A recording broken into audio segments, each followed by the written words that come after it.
বিয়ে পাশ করেছি আজ 3 বছর, কিন্তু চাকরি যেন রসিকতা। প্রতিদিন ঘুম থেকে উঠি একটা গ্লানি নিয়ে। মনে হয় আমার চারপাশ যেন কুয়াশায় ঢেকে যাচ্ছে। ঘরের ভেতর যেমন, আমার মনেও তেমনই অন্ধকার।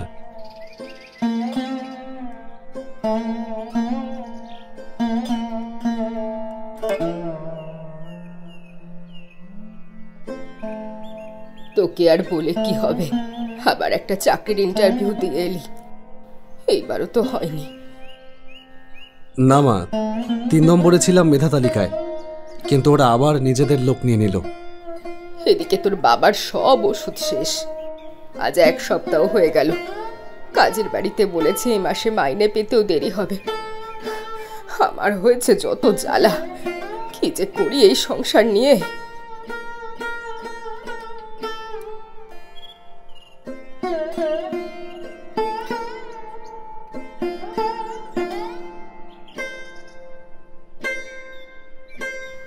ঘরের দেওয়ালে জমে থাকা চুনকাম যেমন খসে পড়ছিল, তেমনি আমার আত্মবিশ্বাসও। আত্মীয়রা বাড়িতে এলে কথা শুনিয়ে যেত, ছেলে তো লেখাপড়া করলো, এখন তো শুধু বসে বসে চা খাচ্ছে।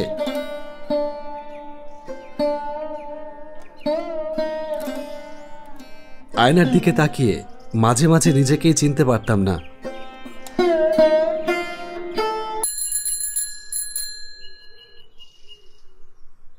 অনির্বাণ ভট্টাচার্য, রাজ্য প্রাথমিক শিক্ষা পরিষদ থেকে চিঠি এসেছে। বাইরে থেকে পিয়নের গলা শুনতে পেলাম। আমি সাথে সাথে দৌড়ে গেলাম বাইরে। এ তো আমি অনির্বাণ ভট্টাচার্য।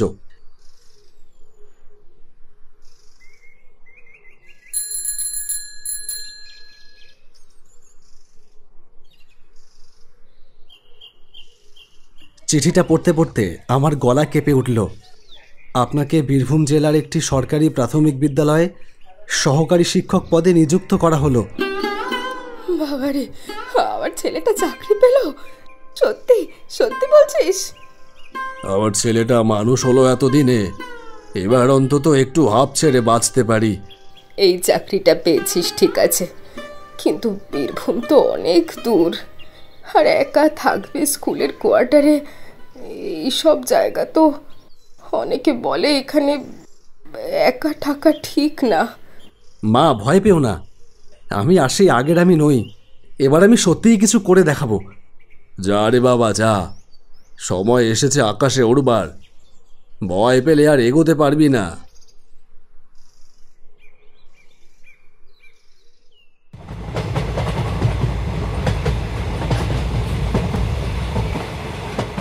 আমি সকালবেলা বেরিয়ে পড়লাম। ব্যাগে শুধু কিছু জামা কাপড় আর মাথায় মায়ের হাতের স্পর্শ। তখনও কি আমি জানতাম এই যাত্রা শুধু একটা চাকরির যাত্রা নয়, একটা ভয়ঙ্কর অভিজ্ঞতার দিকে। ট্রেন পাল্টে বাস, তারপর আরেকটা রিক্সা, অনেকটা পথ।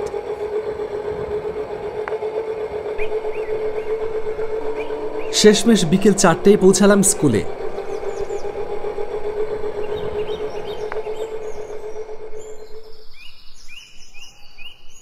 বীরভূমের এক প্রান্তে একটা সরকারি প্রাথমিক বিদ্যালয়।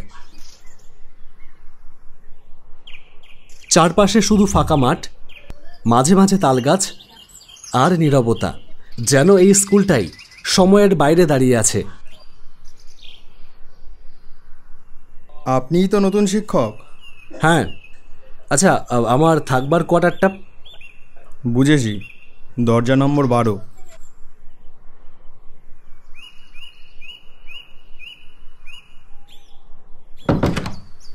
এই কোয়ার্টারটা অনেক দিন ধরেই খালি। মাঝে মধ্যে 2-1 জন এসেছিল বটে, কিন্তু বেশি দিন থাকতে পারেনি। জানেন স্যার, রাত 12টার পরে এখানে একটু অস্বাভাবিক কিছু শোনা যায়। দেখুন, ওইসব ভূতটুতে আমি বিশ্বাস করি না। ঠিক আছে, আপনি টিকতে পারলেই ভালো।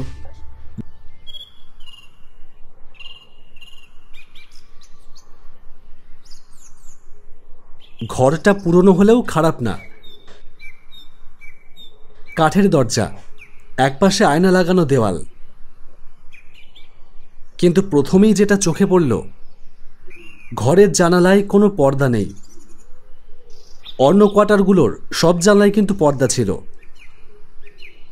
মনে একটা হালকা অস্বস্তি হলো, কিন্তু পাত্তা দিলাম না। রাত 10টা, খাবার খেয়ে ঘরের আলো নিভিয়ে শুয়ে পড়েছি।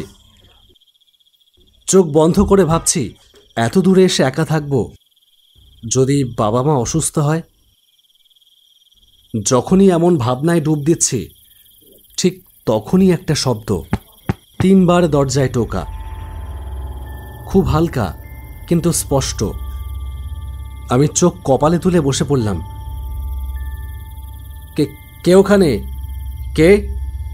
আমার মন বলল কল্পনা, কিন্তু কয়েক সেকেন্ড পরে আবার ঠক ঠক, 3 বার দরজায় টোকা। বাতাস কেঁপে উঠল, ঘরের দেওয়ালে ধাক্কা দেবার মতন শব্দ। আমি দরজার দিকে এগিয়ে গিয়ে ধাক্কা দিয়ে দরজা খুললাম।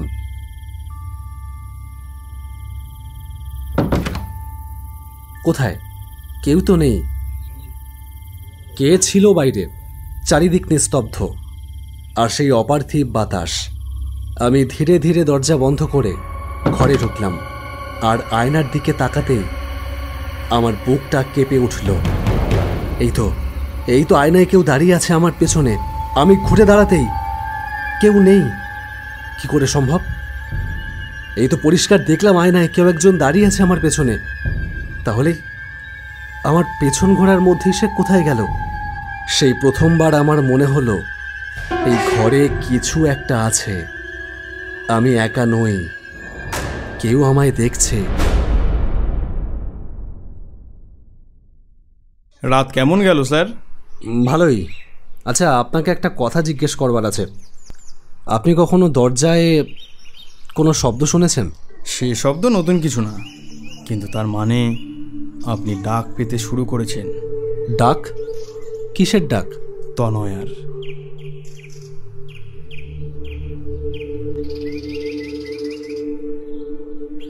এরপর সারাদিন স্কুলে কেটে গেল। ভালোই লাগছিল পড়াতে। বাচ্চাদের সঙ্গে হয়ে হুল্লোড় করে কেটে গেল সারাটা দিন।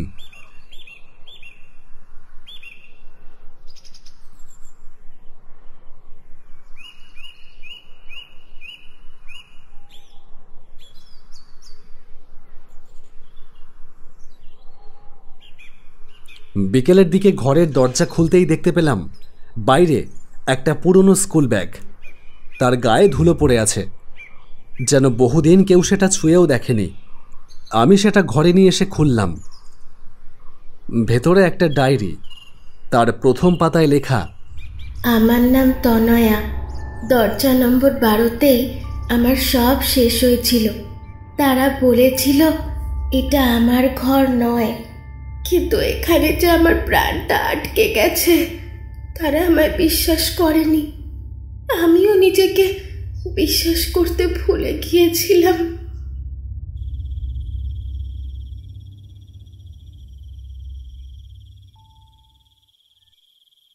তনয়ার ডায়েরি পড়ার পর থেকে আমি রাতে আর ভালো করে ঘুমোতে পারি না। যতই পৃষ্ঠা উল্টাই, ততই একটা মেয়ে যেন ধীরে ধীরে কথা বলছে আমার সাথে। তার লেখার ভেতরেও ছিল আত্মার কষ্ট, একা থাকার ভয়, জীবনের আর্তনাদ। কিন্তু এক জায়গায় লেখা ছিল,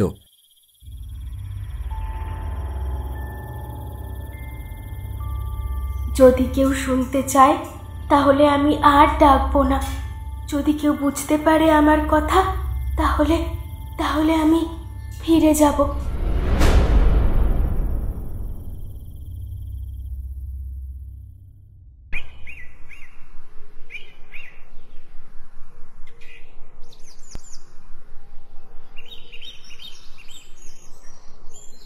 পরদিন স্কুলে হেডমাস্টারকে বললাম, আচ্ছা স্যার, তনয় নামে কোনো ছাত্রী ছিল এখানে?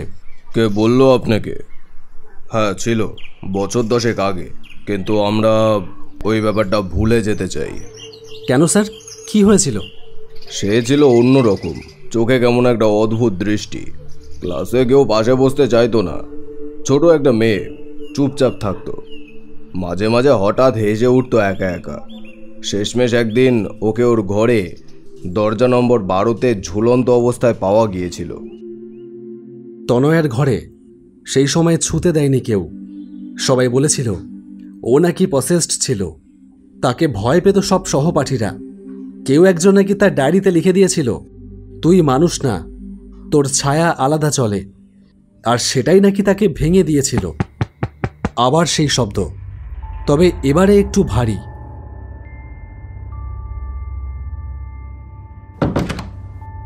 আমি দরজা খুলেই দেখলাম একটা মেয়ে পেছন ঘুরে দাঁড়িয়ে আছে। আমি সাহসে ভর করে বললাম, কে তুমি? মেয়েটা ধীরে ধীরে আমার দিকে মুখ ঘোরালো। তার চোখ জ্বলছে হালকা হলুদ আলোয়, কিন্তু মুখে কান্না। তারা আমাকে আমার বলার অধিকার দেয়নি। তুমি শুনছ, তাই ফিরে এসেছি। তুমি বিশ্বাস করেছ, তাই আমার গল্প শেষ করতে এসেছি। তুমি গল্প চাও? তোমাকে নিয়ে গল্প লিখে দিলেই তুমি চলে যাবে? না, শুধু গল্প লিখলে হয় না। তুমি আমার সত্যিটা জানতে চাও, তাহলে সবটা বুঝতে হবে। দেখেছিস ওর চোখটা কেমন? ও ডাইনি। ও স্কুলে থাকলে আমি আর স্কুলে আসবো না। হ্যাঁ, তুই একদম ঠিক বলেছিস। ওকে আমাদের স্কুলে রাখাই উচিত না। ও নাকি ছায়ার সাথে কথা বলে। আমি কিছু করিনি, তোমরা আমাকে কেন বোঝো না? ঘটনাগুলো দেখতে পাচ্ছিলাম, ঘটনার না, স্মৃতির ছায়া। তনয়াকে সত্যিই পাগল বানিয়ে দিয়েছিল ওরাই। সে কথা বলতে চাইতো, কিন্তু কেউ শুনতো না। আমি লিখব, সব লিখব, সব বলবো এই স্কুলের সামনে। তুমি যদি সত্যি লেখো, সবাই যদি জানে আমি খারাপ ছিলাম না, তাহলেই মুক্তি পাবো।